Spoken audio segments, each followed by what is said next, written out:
O presidente Lula disse que está preocupado com o montante de benefícios fiscais concentrados no agro. Ao olhar esse recorte, na sua opinião, o setor aparece ali, né? No segundo lugar no ranking. Benefícios fiscais, no entanto, eles são usados para estimular setores, como, por exemplo, da produção de comida, que é o agro. Um pilar estratégico para todo o país, né?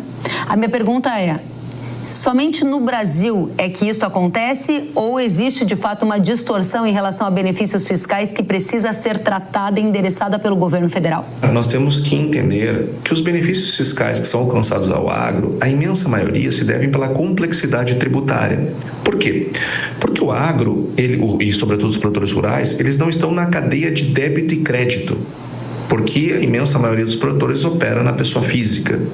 Então, eles, por exemplo, compram uma máquina. Aquela máquina está cheia de imposto. Só que aquele imposto, a indústria não consegue repassar para o produtor o crédito, então ela embute no preço.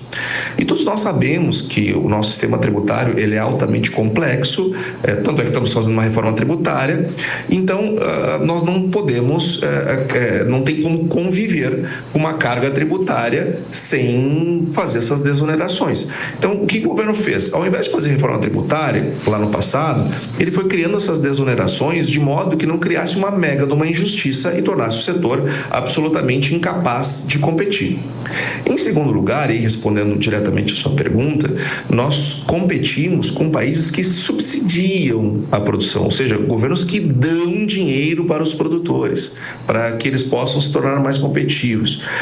Boa parte desses benefícios fiscais que são dados, eles estão lá na exportação. E não se tributa a exportação, porque como é que eu vou exportar um imposto para alguém pagar lá fora que não vai usar os serviços públicos que aquele imposto vai gerar? Então o governo arrumou um meio de tornar esta situação um pouco mais justa com os incentivos, mas não são incentivos fiscais, isso são gambiarras que o governo faz com o nosso sistema tributário complexo para não deixar uma carga imensa no produtor. E, ademais, nós temos que entender o seguinte: o problema do gasto público não passa pelos incentivos fiscais. O governo está arrumando mais uma forma de fugir da sua responsabilidade, que é cortar gastos. O governo está olhando para benefícios fiscais no intuito, na intenção de cortá-los para aumentar a arrecadação? E a minha pergunta é: se sim, você concorda com isso? Você considera que essa é a estratégia acertada? Então, Kellen, na verdade, o que o governo está tentando fazer é isso, e eu concordo plenamente com o Antônio, porque o governo está olhando para o lado da arrecadação, mas está esquecendo do lado dos gastos. E há um descontrole fiscal grande.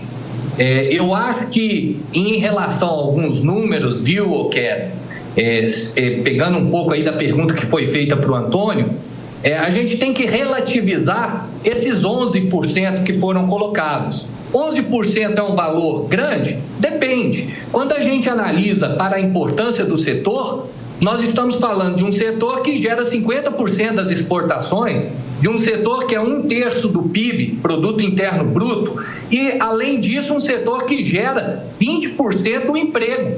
Ou seja, 11%, se for renúncia fiscal para esse tipo de setor, ele está entregando. Então, quando o presidente fala que é preciso ter uma contrapartida do setor em relação a essas renúncias, eu creio que o setor agropecuário está retornando isso à sociedade. Isso nós não temos dúvidas. Em relação a subsídios, isso aí é um fake news que a gente fica escutando anos e anos, dizendo que o setor é altamente subsidiado. Quando a gente pega os números reais e compara o Brasil com o resto do mundo, nos últimos anos, praticamente o subsídio representou menos de 1% do valor bruto da produção agropecuária brasileira.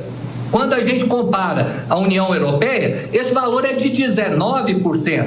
Quando a gente compara os Estados Unidos, 12%.